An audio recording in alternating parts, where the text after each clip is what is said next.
यह कहानी आपको झकझोर कर रख देगी। जेसिका रेडक्लिफ, एक ऐसी लड़की जिसकी जिंदगी का हर पल समुद्र और उसके जीवों के इर्द गिर्द घूमता था। बचपन से ही उसकी दुनिया समुद्री जीवों से घिरी हुई थी। उसके पिता एक बायोलॉजिस्ट थे जो अक्सर अपनी रिसर्च के लिए अलग अलग समुद्री जानवरों को अपने लैब में लाते। इसीलिए जेसिका का झुकाव भी इन जीवों की ओर बढ़ता चला गया। खासकर विशाल और खूबसूरत समुद्री जीवों के प्रति उसका प्यार किसी जुनून से कम नहीं था।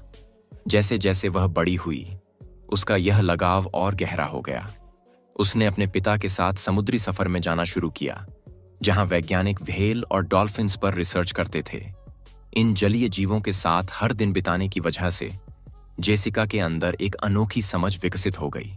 वह इन जीवों को गहराई से महसूस करने लगी थी। उसके हाथों में जैसे कोई जादू था। वह जब भी किसी डॉल्फिन को छूती, वे उसकी ओर खींची चली आती। उसके लिए यह सब किसी सपने से कम नहीं था।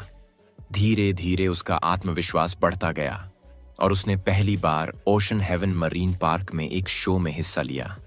वहां उसने ऑर्का मछलियों को करतब करते देखा और उसी पल उसने ठान लिया कि वह भी एक ऑर्का ट्रेनर बनेगी।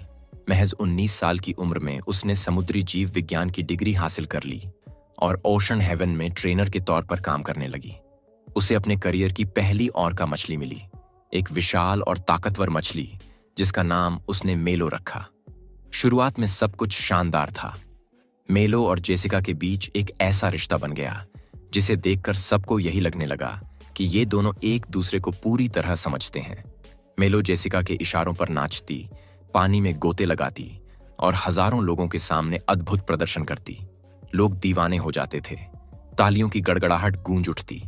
जेसिका का यह शो बाकी सभी शो से सबसे अलग और अनोखा बन चुका था। लेकिन फिर धीरे धीरे कुछ बदलने लगा। मेलो के व्यवहार में अजीब बदलाव आने लगे। कभी कभी वह बहुत गुस्सैल हो जाती तो कभी बिना वजह खाना छोड़ देती। कई बार उसने जेसिका के दिए गए इंस्ट्रक्शंस को भी नजरअंदाज करना शुरू कर दिया। जेसिका को यह बदलाव साफ नजर आ रहा था, लेकिन वह इसे नजरअंदाज करती रही। फिर एक दिन मेलो का गुस्सा इतना बढ़ गया कि उसने रात भर अपने सिर को टैंक की दीवारों पर मारना शुरू कर दिया। यह देखकर शो मैनेजमेंट चिंतित हो गया। आखिरकार यह फैसला लिया गया कि मेलो का एक आखिरी शो किया जाएगा और इस शो में सिर्फ जेसिका ही उसके साथ परफॉर्म करेगी। जिस दिन यह शो हुआ, स्टेडियम खचाखच भरा हुआ था। हर कोई इस ऐतिहासिक परफॉर्मेंस को देखने के लिए उत्साहित था।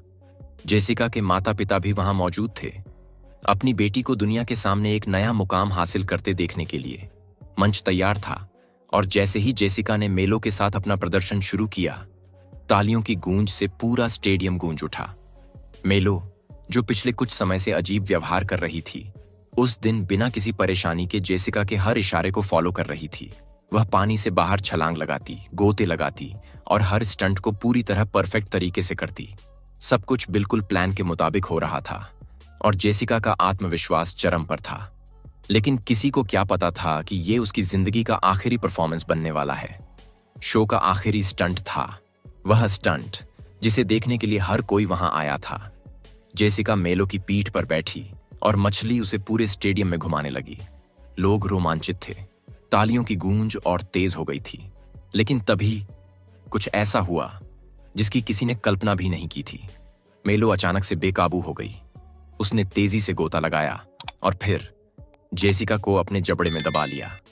एक पल के लिए तो वहां बैठे लोगों को लगा कि शायद यह भी शो का ही हिस्सा है। लेकिन जैसे ही जेसिका की चीखें गूंजी, हर कोई सकते में आ गया।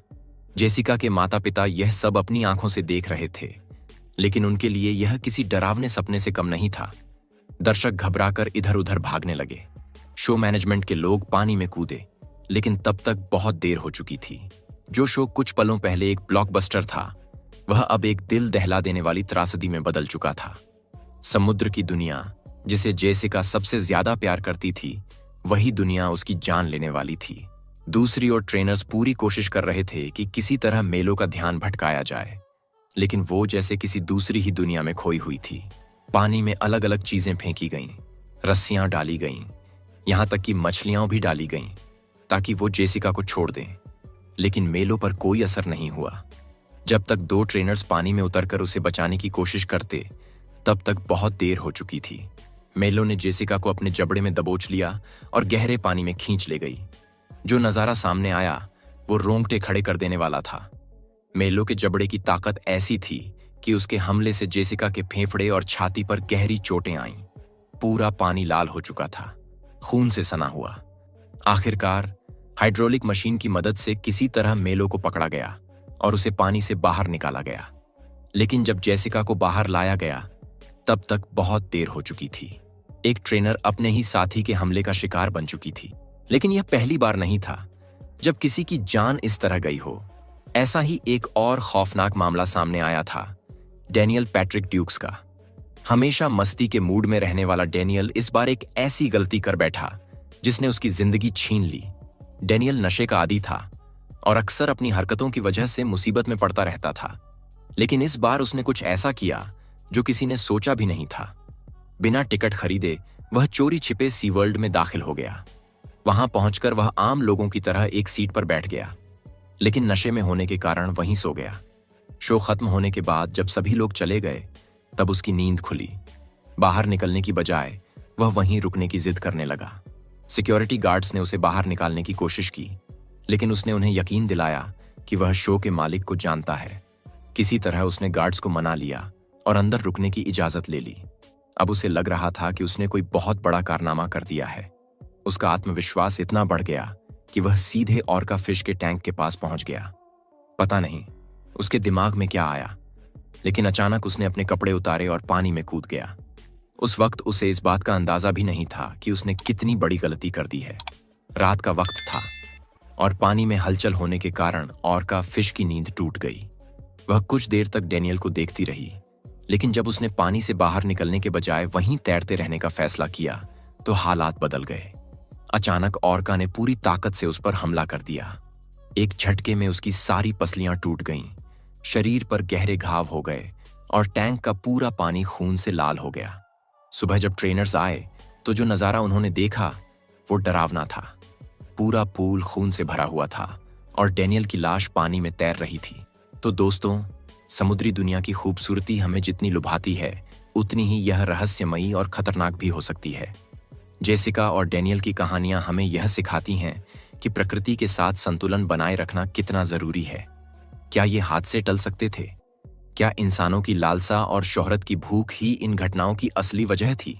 या फिर ये विशाल जीव भी कभी-कभी अपने अंदर के दर्द को बयां करने की कोशिश करते हैं? आपका क्या सोचना है?